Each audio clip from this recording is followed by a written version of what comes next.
Над 200 повици на дневно ниво поради високите температури. Од итната медицинска помош Даниел Георгиевски за телевизија 24 посочи дека граѓаните треба да бидат одговорни и да ги почитуваат препораќите од здравствените власти. Вели дека лицата над 70-та година најмногу бараат помош и помлади со претходни диагнози и состојби. Да се избегнува најтоплиот период од денот, барем од 11 до 17 часот да не се престојува надвор.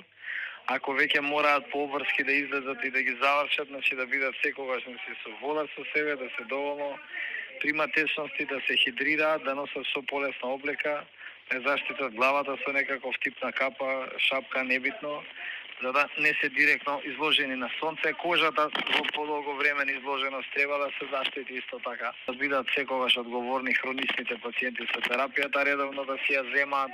Од Институтот за јавно здравје апелираат граѓаните ги почитуваат препораќите, а особено да внимаваат лицата над 60 години, бремените жени, децата, работниците на отворено, како и лицата со хронични заболувања. Избегнувајте директно изложување на сонце, носете светла и лесна облека. При неопходен престој на отворен простор во овој период, најдете можност за почести одмори под сенка и избегнувајте директен престој на сонце. Внесувајте умерена количина храна, избегнувајте масна и висококалорична храна, како и храна која содржи голема количина на шеќер. Внесувајте доволно течности во текот на целиот ден. Кога сте во паркирано возило, отворите го прозорецот со цел да овозможите вентилација. Целосно затворените возила стануваат многу жешки. Не оставајте никого во возилото.